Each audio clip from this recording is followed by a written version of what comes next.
Okay, so Strange New Worlds. First, I want to start off by saying hello, and thank you for listening. Don't forget to like, share, positive feedback, comments, and don't forget to subscribe. Become part of the Go community. Let's discuss nerd topics together. So let's get into it. Strange New Worlds, episode 1, season 2. So I entitled this podcast The Una Problem because originally I was going to do a podcast centered around episode 1, but then I thought about it, episode 1, season 2, but then I thought about it and I realized that I don't necessarily right now at this moment want to do a podcast for every episode of Strange New World season 2.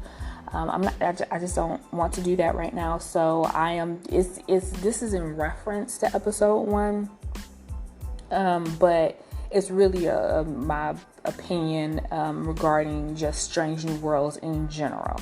So my thoughts on Strange New Worlds. Okay, so I will say my issue. I'll start off with my issue with Strange New Worlds is the same issue I've had with Star Trek Discovery, the show that shall not be named.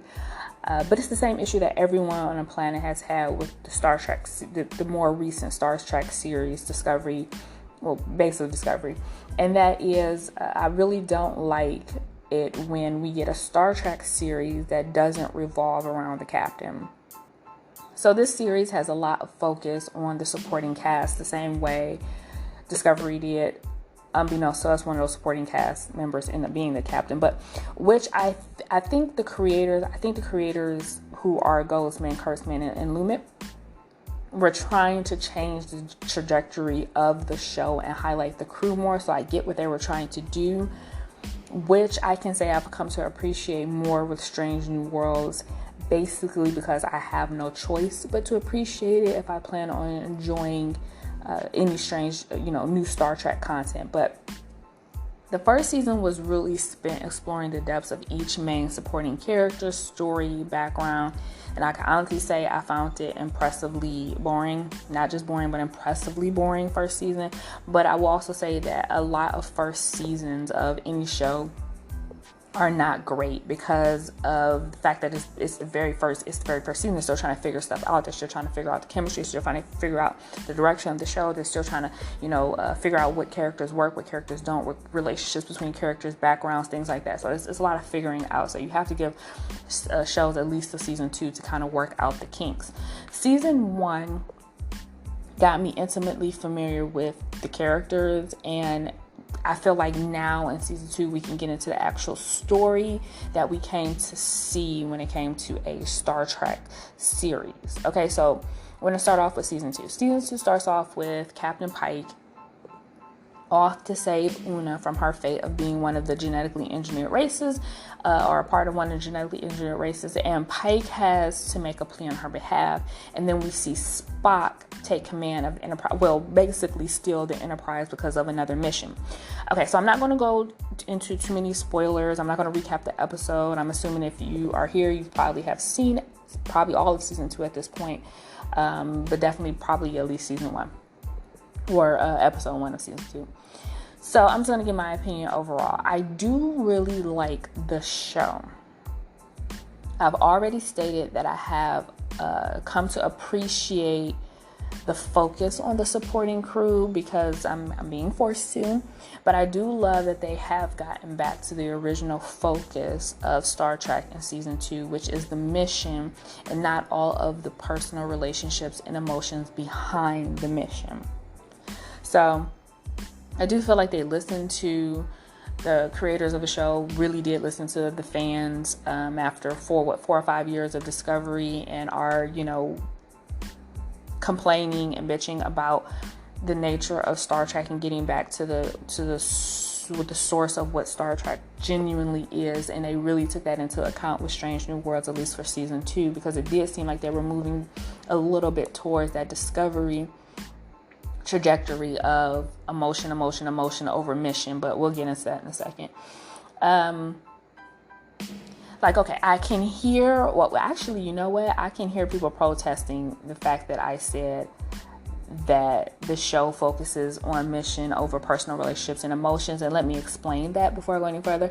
I don't mean to say that Star Trek hasn't focused on relationships in the past. Star Trek has always been about relationships that build the crew, but not like we've seen in Discovery. And not exactly like what we saw in season 1 of Strange New World. Because the focus with Star Trek has always been about whatever the mission that the crew was going on, that the episode revolved around, and any personal relationships or connections that existed in the show never distracted or took away from the centerpiece of the show, which was the mission.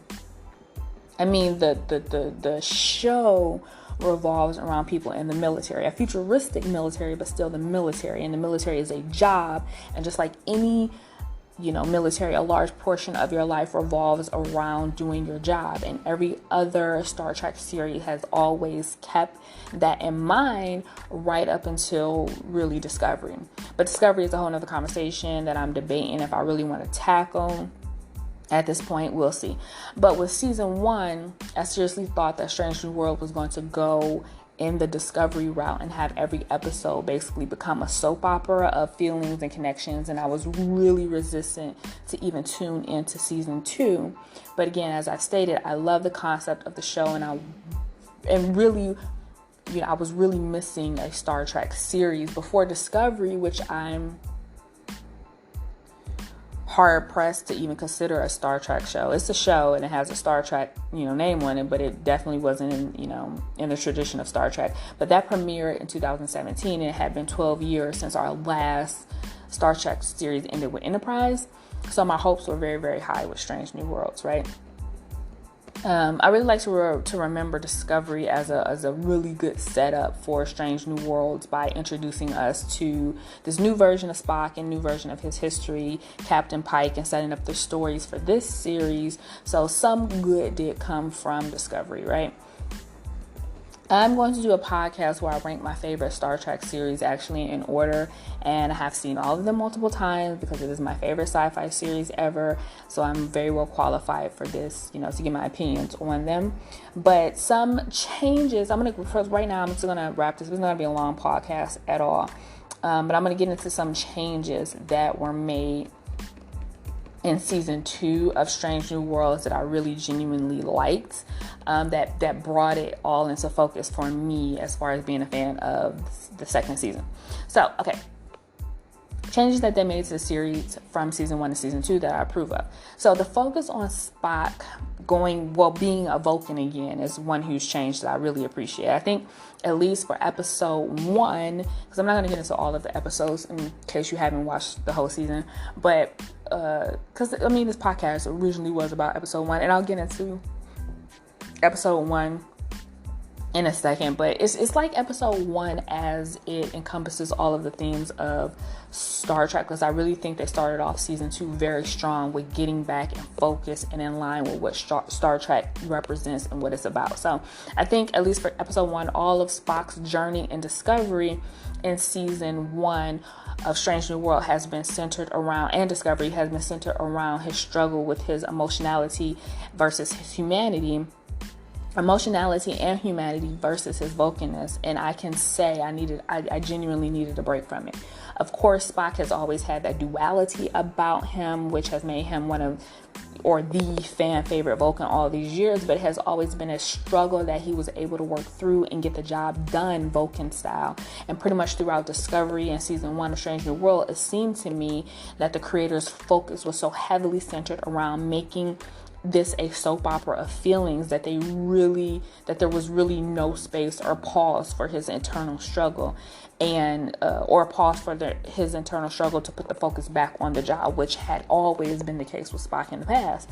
So I really appreciate the season going back to being about the mission, although you do see him tear up when he has to destroy the ship that he believed had the doctors on it. He still did what he needed to do, and that is very Vulcan of him, and I loved it. I like the overall focus back on the mission with moments of relationships and connections, which is what Star Trek is about. The focus on, let's get to Dr. Chapel. So the focus on Dr. Chapel and Spock's relationship, even though I know, it's canon to have these two have this like flirtatious relationship, I'm not getting into that. I'm just going to tell you what I liked about the changes. So the focus on Dr. Chapel and Spock, which took way too much of my attention in season 1. So I won't spoil how their relationship ends for those of you who Don't know, but I will say I don't care what anyone thinks about it. I never liked these two together, period, dot. Okay. In fact, I hated the idea of them being together. I know fans of these two were simping hard for it to happen, but it was just a big no from me from the start, and I am glad it ended the way that it did. Okay. I don't know if I really, so let's get into Uhura. And I can honestly, I don't really know if I love the change in character of Uhura.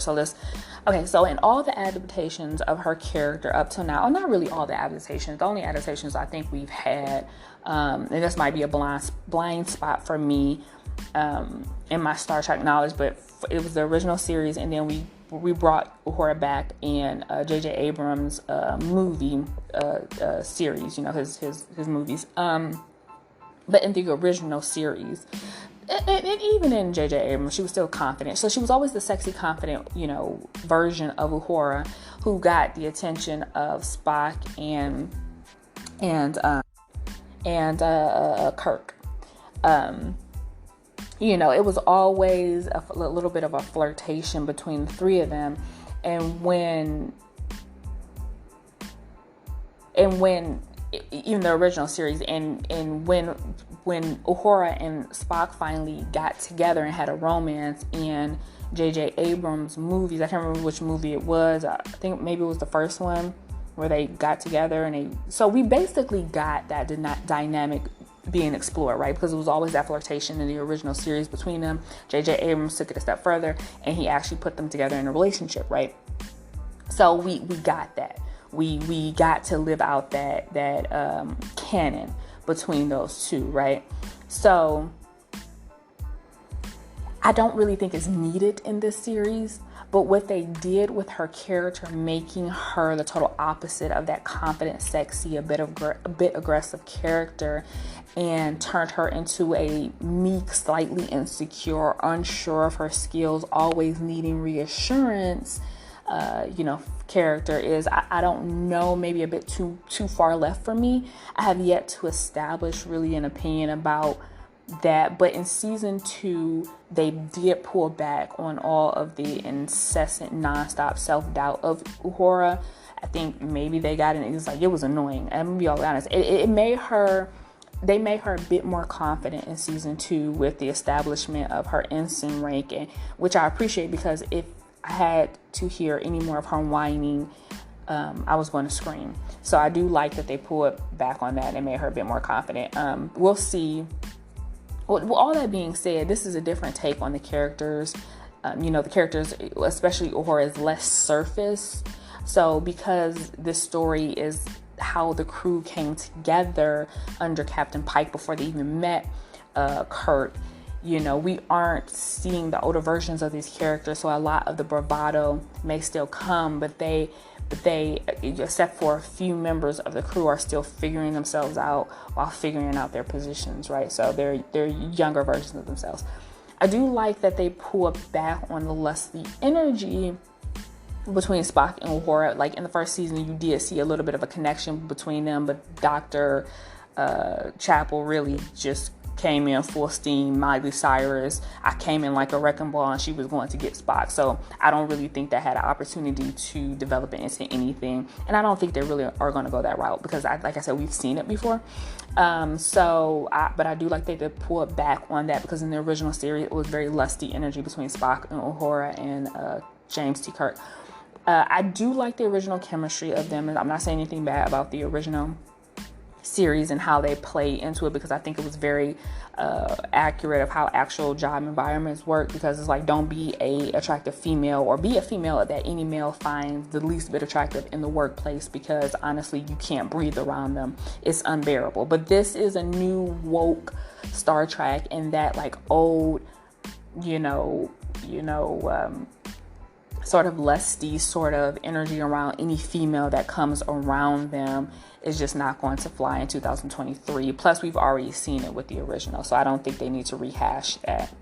I will say the season has been exceptional. I freaking loved episode 1. I thought it was exemplary. The best thing Star Trek does and has always done, cough Discovery, cough cough, is explore socially controversial themes in a way that is thought-provoking and interesting without, coming off like they're trying to preach to us about right and wrong. Episode 1 was one of the best Star Trek eps that I've seen ever in all of Star Trek series, and it goes down as one of my favorites.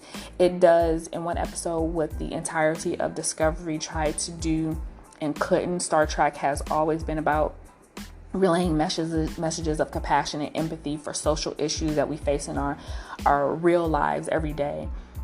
Through a futuristic science fiction lens. It was the first, Star Trek was the first series to ever show an interracial kiss between a black woman and a white man on television, and people accepted it because it was set in this kind of futuristic sci-fi world, and we always appreciated Star Trek's ability to make us see our own social issues from a different angle, one that incorporates the future science fiction and aliens to put perspective to issues we can't ourselves come to conclusions about. I think in a very real sense, as far as the episode, Una probably would have been granted asylum, but maybe not have been allowed to continue to serve. But you have to also think that she had already been serving exemplary service to Starfleet for 20 some odd years. So I think their decision to allow her to serve is very much in line with the legacy of Star Trek. And I really loved how they ended that episode. So that's what I would say about Star Trek Strange New Worlds, specifically about episode 1, but just overall kind of view of season 2 so far. I think I will do more podcasts about Star Trek. I'm definitely going to rank my favorite Star Trek series and do a podcast on that. So stay tuned for that. Again, thank you for listening. Don't forget to like, share, positive feedback, comment, subscribe, and I'll see you next time. Bye-bye.